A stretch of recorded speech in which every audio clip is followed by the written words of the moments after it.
Shalom. Apa kabar Bapak Ibu? Pastinya luar biasa, kita bersyukur. Kita mau sama-sama meninggikan nama Tuhan. Buat saudara semua jemaat Tuhan mengikuti ibadah mari dengan sungguh-sungguh. Karena suasana Natal tidak terasa di akhir tahun. Kita mau sama-sama meninggikan nama Tuhan. Amin. Kita akan pujian. Glory, haleluya. Sebab Yesus jalan kebenaran. Berikan tepuk tangan untuk Tuhan. Mari jemaat Tuhan sedang bangkit berdiri. Kita akan pujian dengan sungguh-sungguh. Haleluya.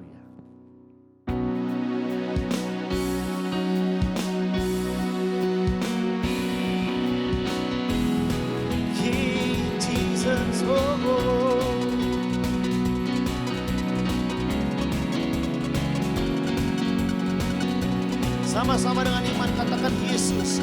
Yesus jalan kebenaran dan jalan kehidupan, itu yang Yesus katakan. Aku percaya, amin. Di dalam namanya ada keselamatan kekal. Dari awal lebih sungguh nyatakan Yesus. Yesus jalan kebenaran dan jalan kehidupan, itu yang Yesus katakan. Aku percaya, amin. Di dalam namanya ada keselamatan kekal.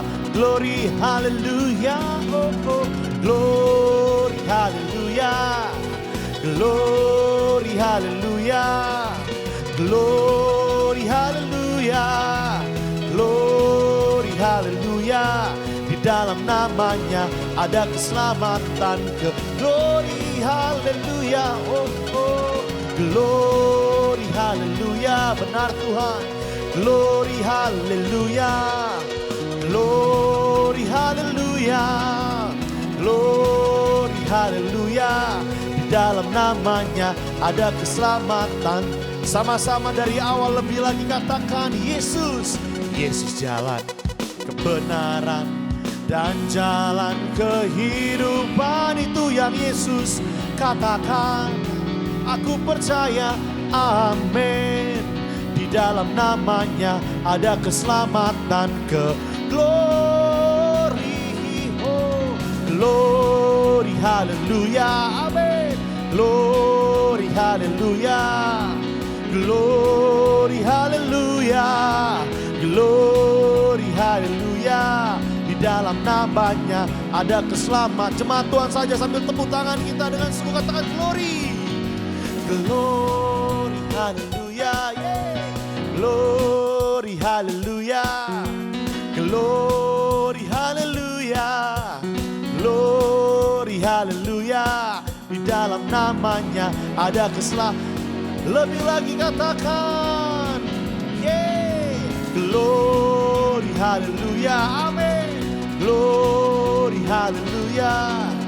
Glory, haleluya. Glory, haleluya. Di dalam namanya ada. Kita mau naik lebih tinggi lagi, katakan, yeah. Glory, haleluya. Glory, haleluya, yeah. Glory, haleluya. Glory, haleluya. Di dalam namanya ada keselamatan. Di dalam namanya, di dalam namanya ada keselamatan. Sekali lagi dengan imanmu nyatakan, di dalamnya, di dalam namanya ada keselamatan kekal. Berikan tepuk tangan untuk Tuhan kita. Haleluya. Mari kita mau siapkan hati kita. Terima kasih Tuhan. Kenal setiap hati jemaatmu yang mengikuti ibadah pada hari ini. Kami menari bersamamu Tuhan di penghujung tahun 2021. Banyak hal yang Tuhan buat dalam hidup kami.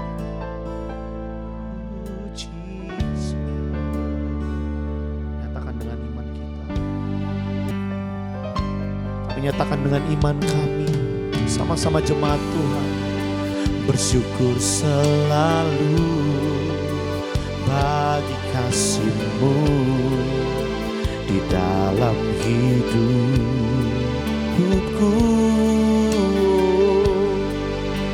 dan takkan ku ragu atas rencanamu untuk masa depan.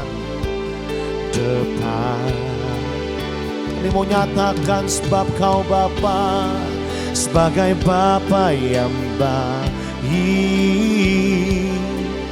takkan pernah kau melupakanku. Lebih lagi nyatakan, sebagai Bapa yang sangat baik, oh, takkan pernah kau meninggalkanku. Ku kan menari dan bersuka karenamu, oh Yesusku, dan ku kan minum airmu sebagai rusa rindu. Selalu ku hidup dalammu dan hidupku di dalammu, oh Yesusku. Ku kan menari, ku kan menari dan bersuka karenamu, oh Yesusku, dan ku kan minum airmu sebagai rusa rindu.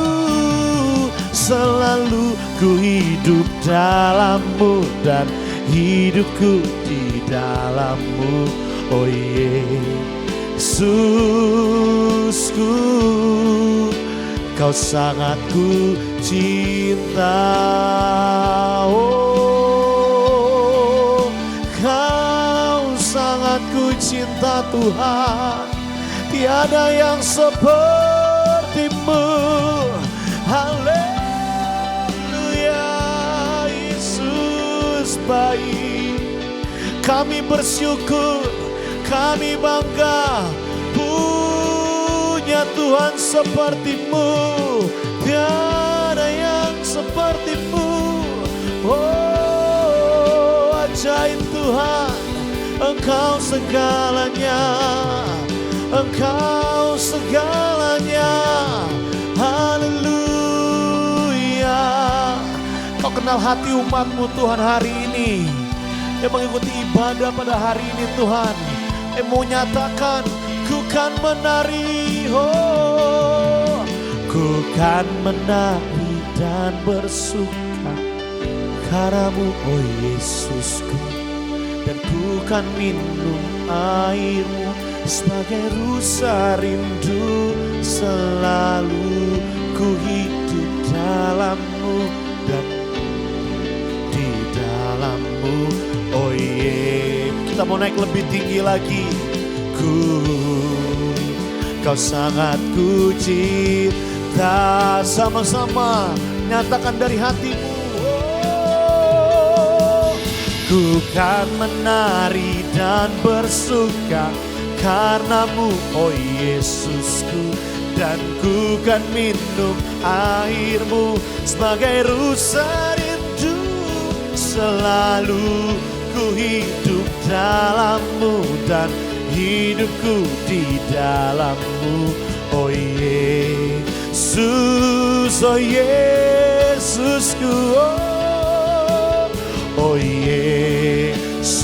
Sekali lagi, oh Yesusku, oh Yesusku.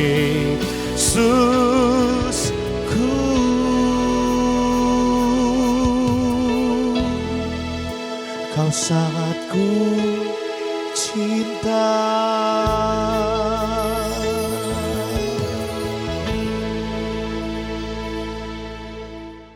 Shalom jemaat GCC yang dikasihi Tuhan. Saya senang bisa berjumpa dengan saudara di hari ini. Saya berdoa dimanapun Anda berada, bersama dengan keluarga Anda, tetap dalam keadaan yang terbaik. Kasih karunia dan kebaikan kemurahan Tuhan senantiasa menyertai setiap kita. Tidak lupa saya juga menyambut bagi para subscriber GCC dimanapun Anda berada. Tuhan menyertai Anda, Tuhan memberkati Anda. Dan seluruh Galilea Network, semua Anda juga diberkati Tuhan. Nah, sebelum kita masuk di dalam kebenaran firman Tuhan, saya akan mengajak saudara untuk kita bersatu di dalam doa terlebih dahulu. Mari kita bersatu di dalam doa. Tuhan Yesus, kami bersyukur buat kesempatan di hari ini. Kami percaya bahwa kemurahan dan kebaikan Tuhanlah yang menyertai kami. Kami percaya bahwa keberadaan kami sampai hari ini itu semuanya berkat kemurahan Tuhan. Oleh sebab itu siapapun setiap jemaatmu di mana saja mereka berada menyaksikan acara ini, mereka semua dilawat Tuhan, mereka semua diberkati Tuhan, mereka semua mengalami yaitu kemajuan di dalam kehidupan rohani mereka. Maka juga kami berdoa dalam nama Yesus, kalau mereka ada yang mengalami kondisi tubuh yang sedang lemah, yaitu mujizat Tuhan terjadi, kesembuhan terjadi buat mereka. Karena kami percaya bagi Tuhan tidak ada perkara yang mustahil, bagi orang percaya juga tidak ada perkara yang mustahil. Maka setiap firman Tuhan yang keluar dari mulut bibir lidahnya Allah tidak pernah kembali dengan sia-sia. Tetapi akan mengerjakan segala sesuatunya dan pasti akan berhasil. Maka aku yang menyampaikan firman Tuhan, sederhanakan setiap kata kalimat bahasa yang aku pakai.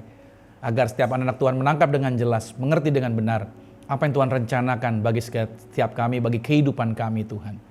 Dan aku berdoa, setiap benih firman ini tidak akan dapat dicuri oleh si jahat. Tapi benih firman Tuhan ini akan tertanam, berakar, dan bertumbuh di dalam kehidupan setiap anak-anakmu.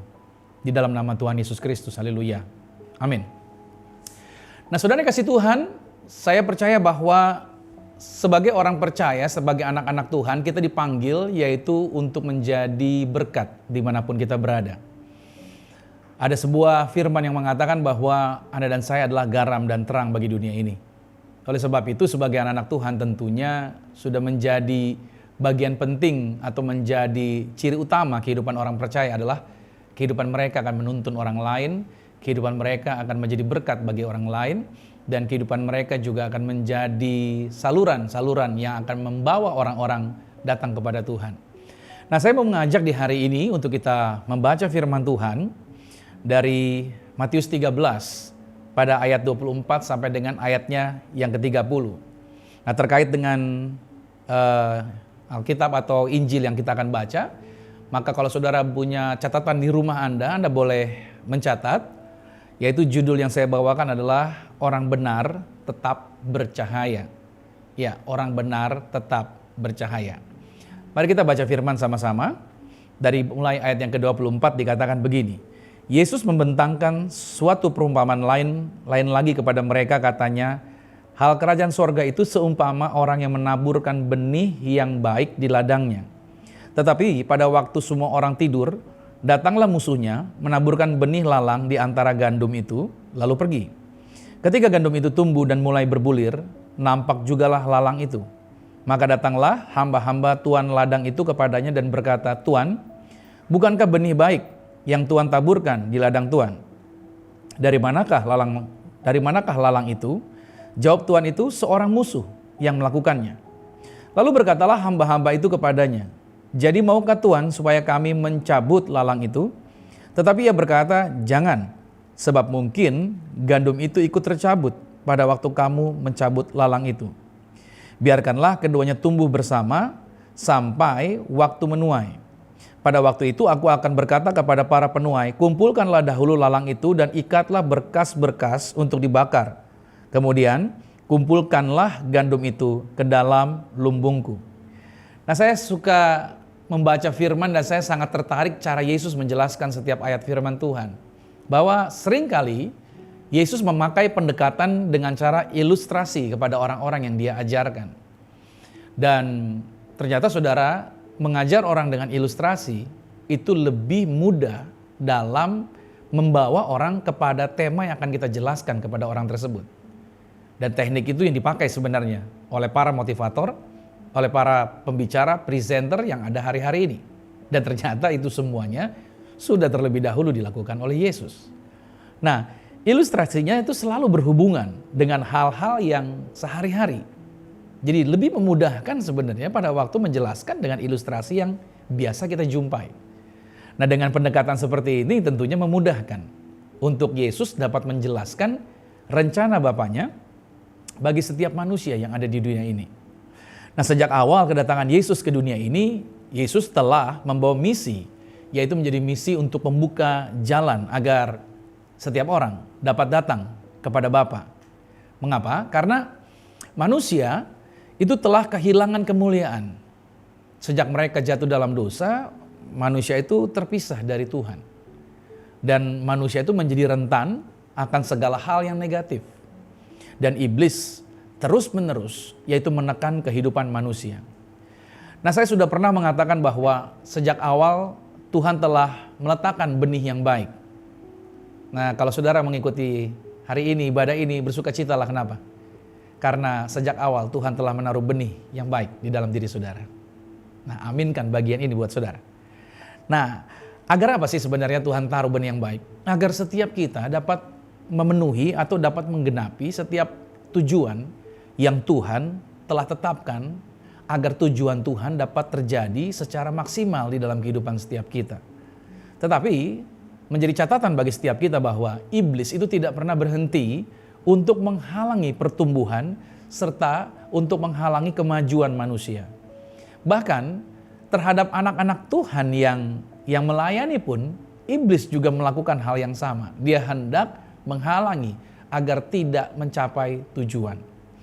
Nah, lalu pada pasal tadi kita baca di pasal 13 ayat 24 sampai 30, lalu kalau kita lihat ayat 36-nya sampai dengan ayat 43-nya, Yesus memberikan penjelasan dari ilustrasi yang telah ia sampaikan, yaitu pada saat pengerja ladang mengusulkan untuk mencabut, yaitu lalang yang ada di antara gandum tadi. Nah, mereka justru dilarang oleh pemilik ladang dengan alasan benih yang baik nantinya justru akan tercabut serta dapat mengalami kematian kalau kamu cabut lalangnya. Seperti itu kata pemilik ladangnya. Nah, saya akan coba menjelaskan hal ini dari sudut pandang proses daripada pertumbuhan benih itu sendiri. Nah, suatu benih ternyata itu membutuhkan instrumen lain di dalam pertumbuhannya. Dan ternyata lalang sebenarnya adalah sesuatu yang mengganggu dan harus dipisahkan dari benih gandum pada masa pertumbuhannya. Tetapi saudara, justru lalang ini dibiarkan untuk tumbuh bersama dengan benih gandum tersebut. Sampai kapan? Sampai masa menuai itu telah tiba. Barulah gandum dengan lalang itu dipisahkan. Nah, sebab sewaktu mereka baru bertumbuh bersama, gandum dan lalang sepertinya terlihatnya mirip gitu loh. Terlihatnya hampir sama. Oleh sebab itu, pemilik ladang mengatakan tunggu sampai matang. Nah, ini perbedaannya. Waktu bertumbuh bersama kelihatannya mirip. Tapi tunggu, pada waktu matang akan kelihatan dengan detail jelas-jelas perbedaannya. Nah, dari sini artinya kematangan adalah tujuan daripada Tuhan. Ya. Jadi kematangan adalah tujuan Tuhan menetapkan setiap kita untuk menjadi anak-anaknya Tuhan. Kematangan itu juga membutuhkan proses, baik waktu, baik lingkungan, atmosfer, dan lain sebagainya. Pemilik ladang sudah tahu. Apa yang dia ketahui? Bahwa benih yang ia taburkan itu memiliki kemampuan untuk tetap bertumbuh walaupun dikelilingi oleh lalang tadi. Nah, ini seperti ketika pada saat kita hidup baru ya, pada waktu kita baru bertobat. Mungkin di antara Bapak Ibu Saudara yang menyaksikan acara ini ada yang baru bertobat. Kok sepertinya banyak godaan? Kok sepertinya malahan kayaknya tambah nggak nyaman dan lain sebagainya. Nah, ini perlu menjadi bagian penting bagi setiap kita bahwa serangan musuh itu akan selalu ada di sekitar kita. Nah, pada saat kita sedang belajar untuk semakin tekun dengan Tuhan, terkadang malahan semakin tampak jelas, semakin tampak kelihatan persoalan-persoalan yang berusaha menghimpit, yaitu pertumbuhan iman kita. Nah, ini menunjukkan semakin kita bergerak ke arah tujuan Tuhan, maka si jahat membangun barikade untuk membuat kita menjadi putus asa. Nah, ini menjadi indikator penting. Indikatornya begini, kalau kita jalan dalam kehidupan rohani kita, serasa ada begitu banyak serangan dan gangguan, ya kan? Pada waktu mungkin saudara yang sedang melayani, sepertinya pelayanan saudara begitu banyak tekanan, ya. Saya cuma mau kasih tahu, berarti saudara sedang berjalan di jalan yang benar. Itu indikatornya. Kalau yang kita jalani sepertinya nggak ada tekanan, aman-aman aja, kayaknya slow aja gitu ya. Saya takutnya, cuma dua nih, jalan berlawanan dengan setan atau jalan searah dengan setan gitu. Cuman 2 ini aja. Ini perlu kita ingat nih. Jadi kalau saudara sepertinya mau hidup benar ada tekanan, berarti Anda sedang melawan arus. Dan saya mau sampaikan buat saudara, ketika saudara sedang melawan arusnya iblis, dia akan datang menyerang kita. Tapi kalau serasa buat iblis, perjalanan kehidupan seseorang itu adalah perjalanan yang menyenangkan buat si setan nggak bakal ganggu. Berarti ujungnya akan menuju maut. Jadi kalau hari ini sedang kita menghadapi serangan, tekanan dari iblis, puji Tuhan. Berarti kita sedang berjalan di dalam jalan yang benar. Saya berkali-kali di dalam pelayanan pada waktu mempersiapkan konten-konten pelayanan, konten-konten khotbah YouTube saya pribadi, ketika saya menyiapkan, terus terang saudara, begitu banyak hal yang membuat saya depresi. Karena saya mesti siapin peralatan, siapin ini dan itu dan lain sebagainya. Dan belum lagi suara-suara di luar yang saya mesti kondisikan waktu yang tepat agar tidak terganggu dengan suara-suara itu.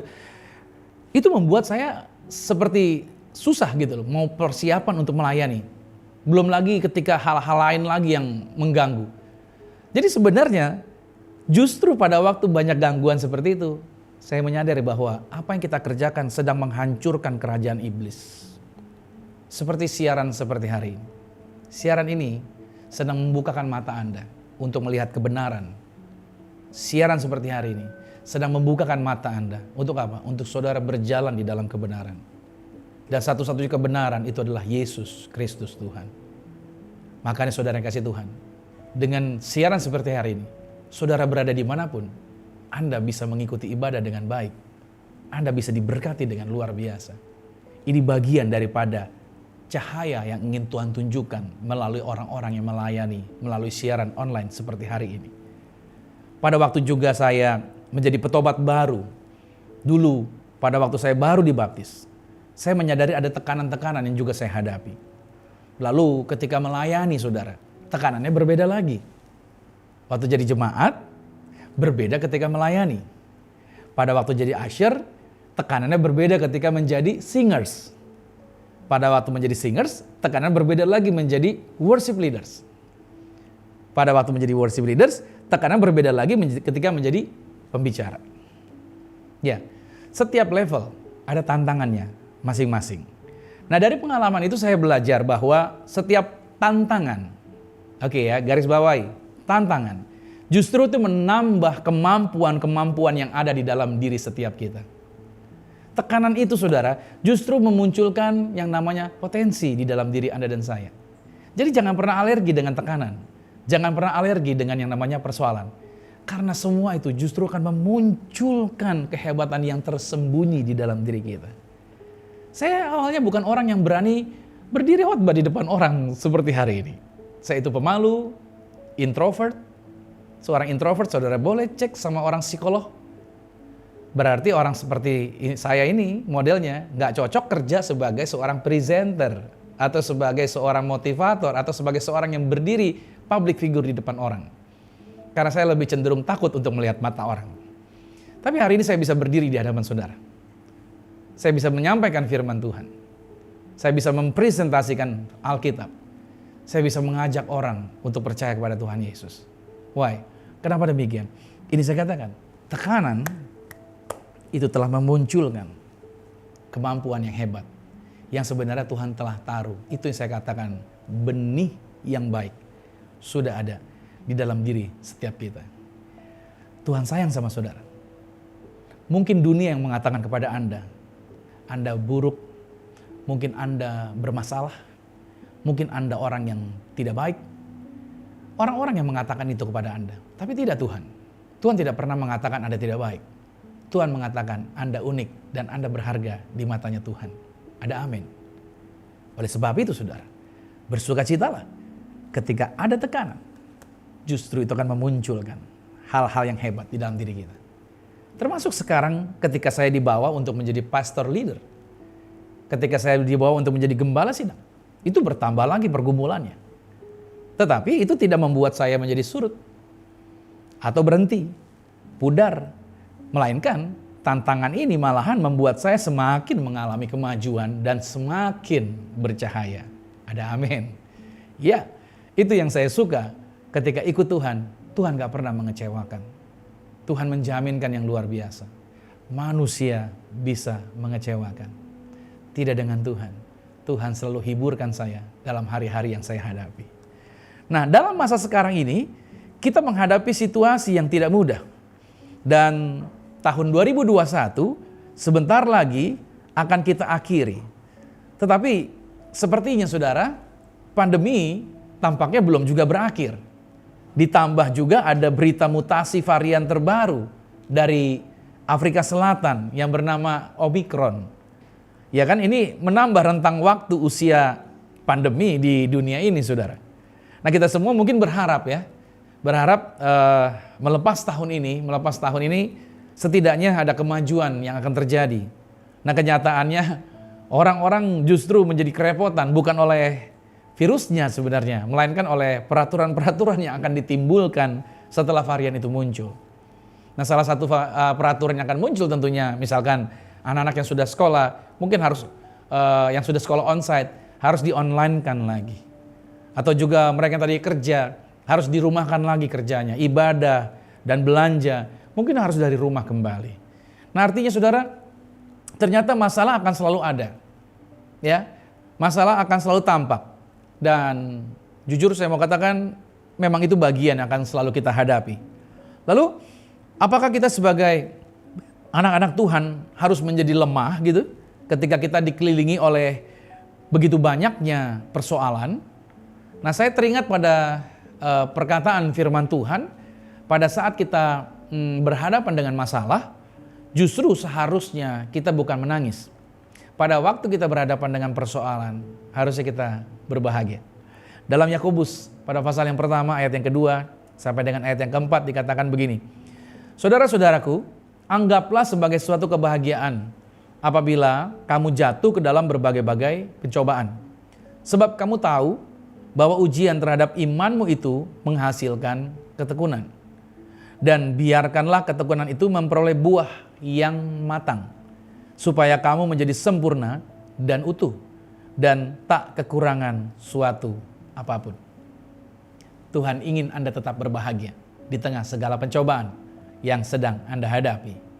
Nah, oleh sebab itu saudara, Anda dan saya sebagai orang yang benar, kita dipanggil untuk terus bercahaya di tengah-tengah dunia yang gelap ini.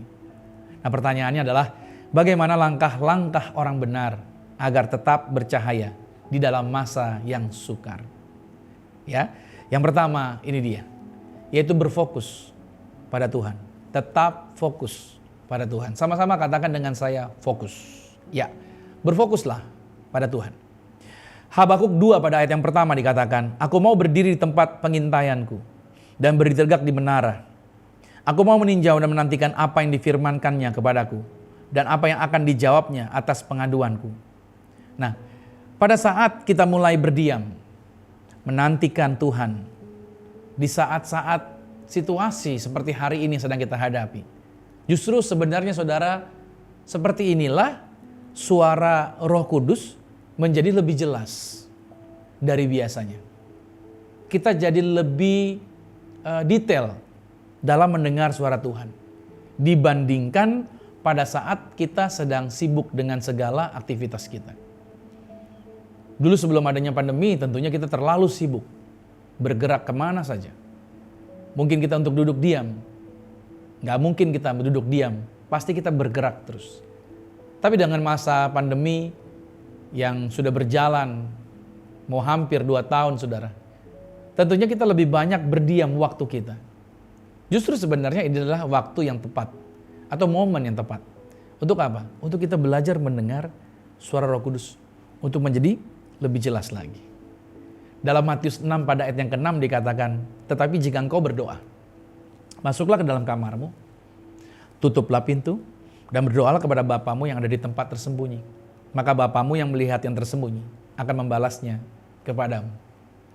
Saya teringat ada ibu-ibu dulu yang berkata, kalau saya nggak masuk ke gereja, saya tuh serasa hidup ini belum hidup katanya. Ada yang kurang hidup saya kalau saya belum masuk ke dalam gedung gereja untuk beribadah. Tapi apa yang terjadi sejak pandemi, saudara? Gereja tutup, dalam artian ibadah dihentikan di gereja. Bagaimana caranya? Justru Matius 6 ini terbukti Orang-orang sekarang beribadah dari rumahnya masing-masing. Untuk apa? Untuk kita mencari hadirat Tuhan pribadi, lepas pribadi. Jadi ibadah yang sesungguhnya adalah pada waktu kita masuk ke dalam hadirat Tuhan secara pribadi dengan Tuhan. Inilah makanya saudara, firman Tuhan mengajarkan buat kita, fokus kita bukan kepada gedungnya. Fokus kita bukan kepada gerejanya. Fokus kita bukan kepada salah satu ikon hamba Tuhan yang kita senangi. Fokus kita adalah pada Tuhan. Ya, kalau kita fokusnya di luar Tuhan, Anda ingat baik-baik kata-kata ini. Anda akan kecewa. Anda akan kecewa kalau Anda fokusnya di luar Tuhan. Fokuslah hanya kepada Tuhan. Ketika Anda fokus pada Tuhan, maka Anda akan mengasihi. Anda akan mengasihi gereja. Anda akan mengasihi hamba Tuhan. Anda akan mengasihi para pelayan Tuhan. Anda akan mengasihi setiap jemaat-jemaat Tuhan. Itu yang pertama. Langkah yang kedua di masa sukar agar tetap bercahaya adalah belajar untuk ini, bertanggung jawab. Ya, bertanggung jawab. Dalam Lukas 22 ayat 32 sampai 33 dikatakan, "Tetapi aku telah berdoa untuk engkau supaya imanmu jangan gugur. Dan kau, jikalau engkau sudah insaf, kuatkanlah saudara-saudaramu." Jawab Petrus, "Tuhan, aku bersedia masuk penjara dan mati bersama-sama dengan engkau." Lihat, Petrus ini seorang yang mudah mengucapkan janji sebenarnya. Orang yang begitu mudahnya mengucapkan janji, tetapi seringkali dia kesulitan untuk apa? Untuk menepati apa yang dia janjikan. Nah, terkadang kita mirip seperti Petrus ya. Bahwa pada saat kita memutuskan untuk bertanggung jawab, pada saat kita memutuskan untuk mau komitmen hidup dalam kebenaran, justru sebenarnya itulah saatnya ujiannya akan mendatangi kehidupan kita. Tuhan sebenarnya sedang mempercayakan, yaitu sedang mempercayakan Anda suatu proyek sebenarnya. Suatu proyek yang besar. Dan iblis itu hendak menggagalkan apa yang Anda kerjakan. Nah, ini mungkin kelihatannya menakutkan pada awalnya, pada permulaannya. Tetapi Tuhan ingin agar Anda belajar. Belajar apa? Belajar untuk bertahan dari badai kecil, ya, sehingga Anda dapat melalui badai yang lebih besar dalam memenuhi visi yang Tuhan telah berikan. Jadi Tuhan mengajarkan buat setiap kita untuk apa? Untuk belajar setia. Dengan setiap badai-badai kehidupan yang sedang kita hadapi. Jangan pernah gentar dengan badai apapun. Yang perlu kita lakukan adalah menjadi orang yang bertanggung jawab. Ya, bertanggung jawab dengan apa yang Tuhan percayakan bagi setiap kita. Iblis ingin menggagalkan perjalanan setiap kita. Tetapi orang-orang yang bertanggung jawab, mereka akan semakin dikuatkan. Kalau saudara bertanggung jawab dengan area yang kecil, maka Anda akan dipercayakan hal-hal yang lebih besar lagi. Dan di dalam Tuhan yang saya alami sampai hari ini, Tuhan tidak pernah membuat grafik saya turun dan anjlok. Tapi Tuhan membuat grafiknya terus terangkat naik. Mungkin ada orang yang berkata, "Pak, tapi kok saya ikut Tuhan malah saya dibuat sepertinya nol." Jangan takut saudara. Nol itu bukan berarti selamanya nol. Nol mungkin di depan, nol tambah lagi, nol tambah lagi, nol tambah lagi. Tetapi saudara, bagi Tuhan, Tuhan tinggal kasih angka 1 aja di depan. Nah loh, begitu satunya di depan, nolnya di belakang, Anda akan berkelipatan luar biasa. Ada amin. Sebaliknya kalau orang di luar Tuhan, kelihatan dia punya satunya banyak gitu saudara. Ya kan? Tapi lihat baik, kalau di luar Tuhan, satunya hilang, tinggal nolnya, habis orang itu. Makanya yang perlu kita lakukan adalah apa? Tetap menjadi orang yang bertanggung jawab, berkomitmen, berpegangan apa yang kita janjikan di hadapan Tuhan. Yang ketiga, agar kita tetap percaya di dalam masa yang sukar adalah jangan lepaskan ini. Ini dia, bergantung pada Tuhan. Ya. Daniel 3 ayat 16 sampai 18 dikatakan begini. Lalu Sadrak, Mesak, dan Abednego menjawab Raja Nebukadnezar, "Tidak ada gunanya kami memberi jawab kepada Tuanku dalam hal ini. Jika Allah kami yang kami puja sanggup melepaskan kami, maka ia akan melepaskan kami dari perapian yang menyala-nyala itu dan dari dalam tanganmu ya Raja. Dan tetapi seandainya tidak," highlight di area ini, seandainya tidak, "hendaklah Tuanku mengetahui ya Raja, bahwa kami tidak akan memuja dewa Tuanku dan tidak akan menyembah patung emas yang Tuanku dirikan itu. Ini kisah tentang Sadrak, Mesak, Abednego yang diperhadapkan dengan pilihan menyembah patung dewa Nebukadnezar yang baru saja dia buat, atau dia akan dilempar ke dalam tungku perapian yang menyala-nyala. Nah, Sadrak, Mesak, dan Abednego, 3 orang ini, mereka adalah orang-orang yang sangat bergantung kepada Tuhan. Mereka punya keyakinan Tuhan akan membela, Tuhan akan menolong. Orang yang bergantung pada Tuhan tidak mungkin dikecewakan. Nah, 3 orang ini punya komitmen yang kuat. Makanya ada perkataan tadi yang saya highlight tadi adalah tetapi seandainya tidak. Nah, jangan tafsir kata tetapi seandainya tidak ini seolah-olah berarti Tuhan juga bisa nggak menolong. Bukan. Teks ini sedang mengatakan bahwa Tuhan yang saya sembah, kata mereka, adalah Tuhan yang bertanggung jawab. Tuhan yang kami sembah adalah Tuhan yang tidak akan mengecewakan orang-orang yang berharap kepada Dia. Saudara yang kasih Tuhan, kekristenan di masa sulit itu bukan bergantung pada apa yang terlihat. Hari-hari ini kita sedang menghadapi situasi yang tidak mudah. Saya percaya akan hal itu. Saya mengalami situasi yang tidak mudah. Tetapi kekristenan itu bukanlah bergantung dengan apa yang terlihat. Yang kita lihat bisa kelihatan sulit. Yang kita dengar bisa mencekamkan. Yang kita rasa bisa menakutkan. Tetapi apa yang Tuhan janjikan kepada kita, itulah sebenarnya pegangan atau ketergantungan orang Kristen. Yaitu kepada apa yang dipercaya, bukan apa yang dilihat. Yang dilihat bisa berubah-berubah, saudara. Orang hari ini senyum sama saudara, di belakang saudara dia bisa berubah, nggak senyum. Iya kan? Orang hari ini baik sama saudara, di lain waktu dia bisa tidak baik sama saudara. Apa yang kita lihat bisa berubah. Cuaca aja bisa berubah ekstrim. Kita pikir ini mendung, tiba-tiba panas. Iya kan? Artinya cuaca ngeprank kita gitu, saudara. Tiba-tiba berubah mendadak begitu kan. Wah, mau hujan nih, pakaian kita angkat agar tidak kehujanan. Tahu-tahu panas terik. Nah gitu kan. Kita pikir panas terik, jemur pakaian. Gak taunya tiba-tiba hujan lebat. Artinya yang kita lihat itu bisa berubah dan itu bisa mengecewakan. Tapi kalau saudara pegang apa yang Anda percaya di dalam Tuhan, apa yang Dia janjikan, kehidupanmu akan menjadi kehidupan yang bercahaya di dalam kemuliaan. Kita harusnya berani memperkatakan jaminan Tuhan atas hidup kita. Walaupun sekeliling kita mungkin kelihatannya mengepung dengan ancaman, sekeliling kita mengepung dengan ketakutan dan lain sebagainya. Sadrak, Mesak, Abednego, dia dikepung oleh ancaman. Bahkan tungku berapi sudah menunggu dia di depan. Tapi mereka berdua tidak takut dengan itu. Mereka bertiga maksud saya, mereka tidak gentar dengan itu. Karena mereka tahu Tuhan yang mana mereka bergantung kepadanya adalah Tuhan yang setia, yang pasti menolong. Mereka tidak tergantung dengan apa yang mereka lihat, tapi mereka bergantung dengan apa yang mereka percaya.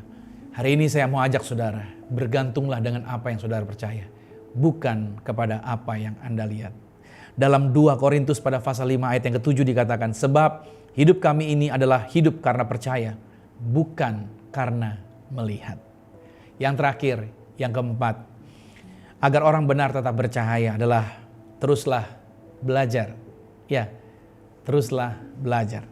Dalam Titus 3 ayat 14 dikatakan, dan biarlah orang-orang kita juga belajar melakukan pekerjaan yang baik untuk dapat memenuhi keperluan hidup yang pokok, supaya hidup mereka jangan tidak berbuah. Nah, saat berada di masa sulit, Anda akan berada di bawah yang namanya tekanan. Saat berada di masa yang sulit, Anda akan berada dalam rasa khawatir. Anda akan mengalami yang namanya kecemasan. Anda akan mengalami hal-hal yang mencekam dan lain sebagainya. Nah, dari sini Anda juga akan belajar. Belajar apa? Bagaimana mengelola perasaan negatif. Ya. Saya juga mengalami situasi negatif. Ada perasaan negatif? Ada. Setiap kita akan mengalami perasaan-perasaan negatif. Tetapi kita perlu belajar. Untuk apa? Mengelola perasaan negatif. Ada orang bawa berita buruk. Ada orang bawa kabar yang tidak nyaman. Perasaan kita mulai fluktuatif. Itulah manusia, selalu bisa fluktuatif. Tapi kita harusnya belajar untuk apa? Mengelola perasaan kita dengan bijak. Jangan mudah terbawa Harus. Kita perlu belajar dari setiap kesalahan yang mungkin pernah membuat Anda terpuruk. Gak ada orang yang gak pernah buat salah, saudara. Yang gak pernah buat salah cuma Tuhan saja. Kita pasti masih bisa buat salah. Tapi kesalahan itu menjadi suatu pelajaran. Artinya apa? Cuma dua. Belajar dari kesalahan atau mengulangi kesalahan. Saya berharap kita perlu belajar. Kalau kita pernah terpuruk di satu area, kita pernah terjatuh di satu bagian, kita belajar dari bagian itu agar jangan jatuh lagi di area yang sama. Nah, jika kita mendapatkan kesulitan karena kesalahan yang pernah kita perbuat, coba lakukan evaluasi. Ya, lakukan evaluasi segera terhadap kesalahan yang Anda pernah lakukan. Sehingga kita tahu, oh ini nggak benar. Jangan dilakukan lagi. Oke, sekarang ini kita sedang belajar. Belajar apa? Belajar kebiasaan baru. Tentunya saudara hampir 2 tahun ini kita lebih sering cuci tangan. Kita lebih sering apa? Ya, pakai masker. Kebiasaan baru kita menjaga jarak, bersih-bersih. Kita selalu berusaha untuk membersihkan segala sesuatunya. Itu kebiasaan baru. Nah, bukan lagi saatnya kita membuang energi untuk menggerutu, untuk ngomel, untuk komplain. Tapi inilah saatnya kita berkreasi. Ini saya suka ini. Kita perlu untuk berkreasi, berinovasi, untuk mengembangkan kemampuan yang ada pada kita. Ingat, benih yang baik Tuhan taruh di dalam diri kita. Perlu dibuat matang, artinya apa? Dikembangkan. Bukankah pada saat ada persoalan, justru kita bisa mendapatkan ide-ide yang bisa kita pakai untuk memberkati orang-orang di sekitar kita. Ada amin, sahabat Galilea dan juga jemaat GCC dimanapun Anda berada. Amin. Saya berdoa Anda diberkati dengan bagian materi firman hari ini. Saya simpulkan bahwa langkah orang benar agar tetap bercahaya dalam masa yang sukar. Yang pertama adalah fokus kita bukan kepada manusia, bukan pada gereja, bukan pada individu, tetapi berfokus pada Tuhan. Yang kedua adalah teruslah bertanggung jawab, pegang komitmen kita. Ya, saya yakin dan percaya orang-orang yang bertanggung jawab, orang-orang seperti inilah yang dipercayakan yang besar. Yang ketiga, bergantunglah pada Tuhan. Walaupun ada serangan-serangan yang begitu berat, tetap bergantung pada Tuhan, Anda tidak akan dikecewakan. Dan yang keempat adalah terus belajar, terus berinovasi, terus mengembangkan diri saudara. Doa saya, Anda diberkati bersama keluarga Anda menikmati kemurahan Tuhan. Tuhan Yesus Kristus memberkati. Amin. Mari kita berdoa. Tuhan Yesus, terima kasih untuk berkat firman yang boleh kami terima di hari ini. Kami percaya bahwa kasih Tuhan, berkat Tuhan, kemurahan Tuhan begitu berlimpah. Roh Tuhan cerahkan firman ini. Kalau aku telah selesai menyampaikan firman, firman-Mu tidak pernah berhenti. Firman-Mu terus berbicara bagi setiap kami. Maka oleh sebab itu Tuhan, biarlah setiap anak-anak-Mu dimanapun mereka berada, bukan cuma mendengar, tapi mempraktekkan setiap firman Tuhan ini di dalam kehidupan mereka. Kami sudah masuk di dalam firman, saatnya kami akan masuk di dalam sakramen tubuh dan darah Tuhan Yesus. Kami mau siapkan hati kami. Kami mau bawa hidup kami.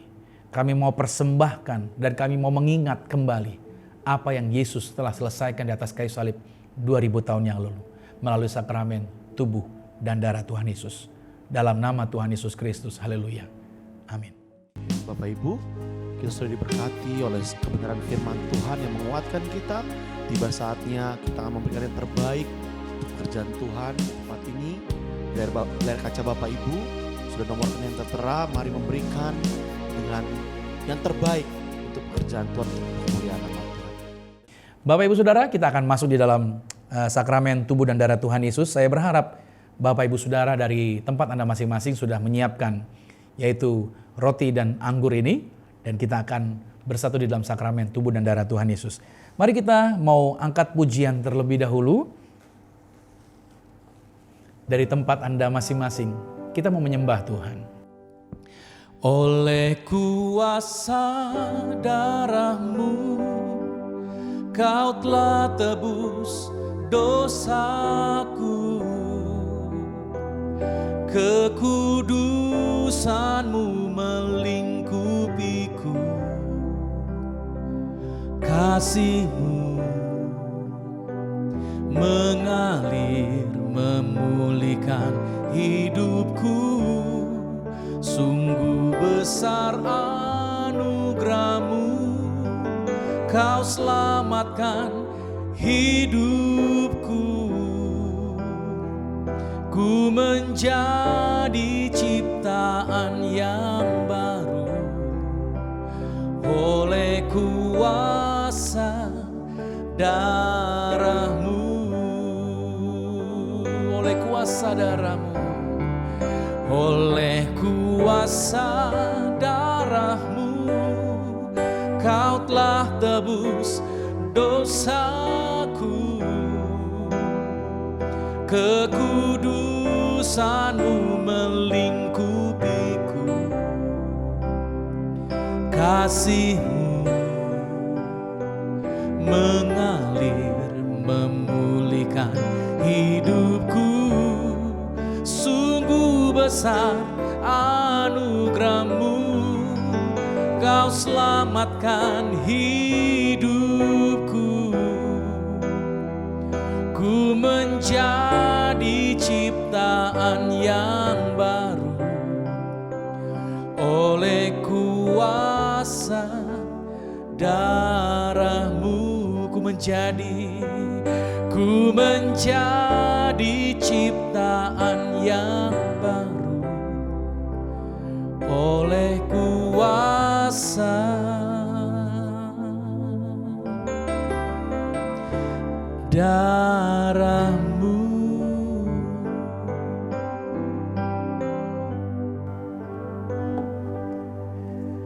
Mari kita angkat roti ini. Bersama-sama dengan saya kita berdoa mengucapkan berkat atas tubuh Kristus ini. Sama-sama dengan saya katakan, dalam nama Tuhan Yesus, inilah roti yang telah turun dari surga.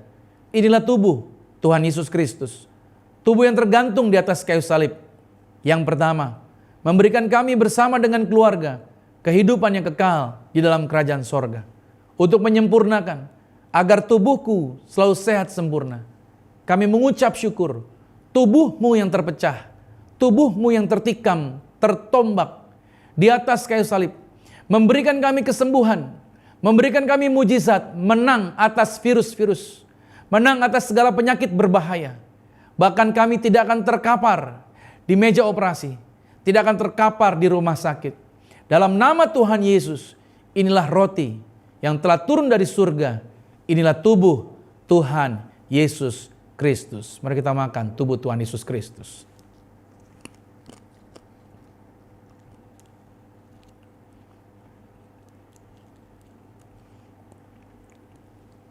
Mari kita angkat anggur ini. Bersama-sama dengan saya kita ucapkan iman. Sama-sama katakan, dalam nama Tuhan Yesus, inilah darah Yesus Kristus. Darah yang tercurah, darah yang tertumpah di atas kayu salib sebagai perjanjian yang baru dan yang kekal. Mulai hari ini, bersama keluarga, saling mengasihi, saling mengampuni. Kasih mula-mula selalu ada dalam keluarga kami. Oleh darah Yesus, kami mengucap syukur, kami telah disucikan, kami telah dikuduskan satu kali sampai selama-lamanya. Mulai hari ini, bersama keluarga, punya rumah di bumi, punya rumah di surga, dijaminkan hidup dalam kemuliaan. Yang ketiga, oleh bilur-Mu, oleh darah-Mu Yesus, pasukan malaikat jagai kami. Kami menang atas setan-setan, menang atas kuasa gelap, roh-roh jahat, kuasa iblis, dukun-dukun, dihalau, dibatalkan, tidak berkuasa atas kami. Oleh darah Yesus, kami mengimani, yang kami sentuh, yang kami pegang, yang kami kerjakan, diberkati, dibuat Tuhan berhasil. Dalam nama Yesus, inilah darah Yesus Kristus. Mari kita minum, inilah darah Tuhan Yesus Kristus.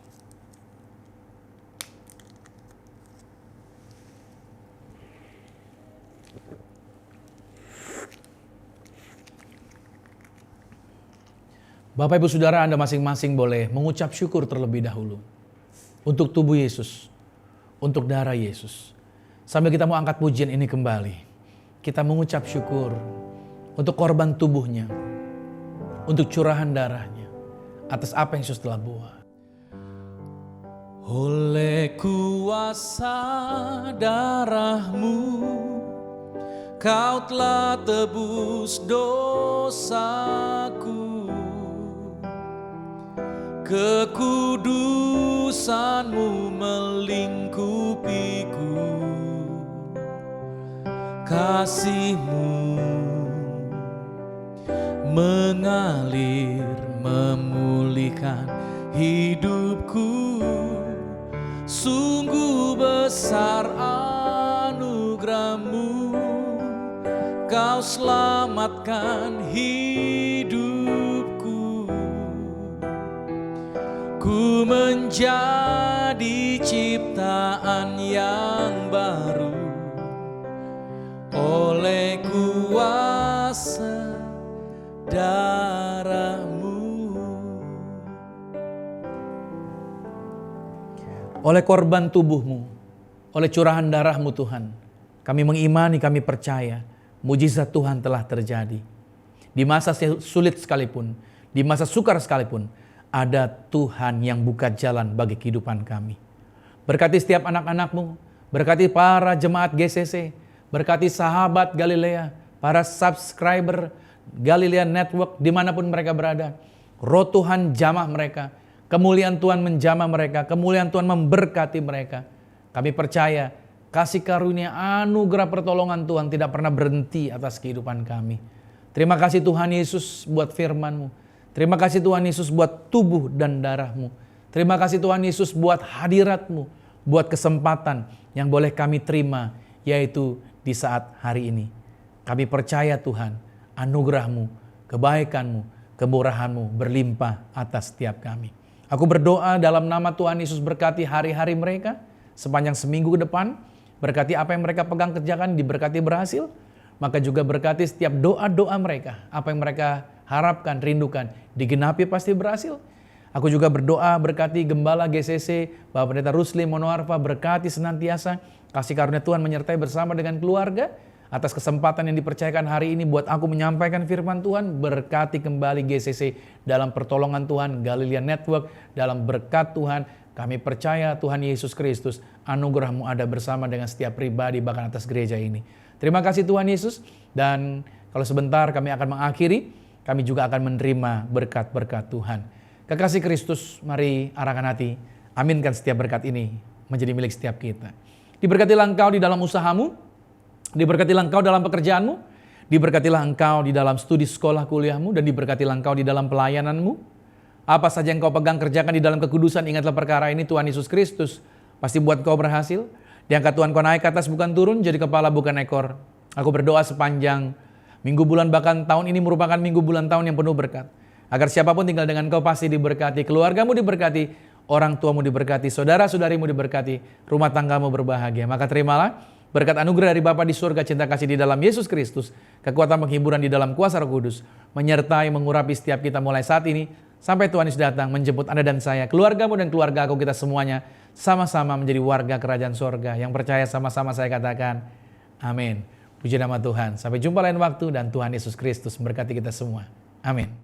Sungguh besar pengorbanan-Mu bagiku, terlalu dalam untuk dimengerti. Sungguh besar,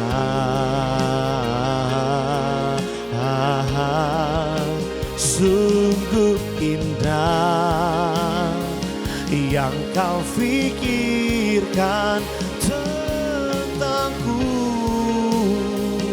tak terselami bagiku. Sungguh indah, sungguh indah, sungguh indah.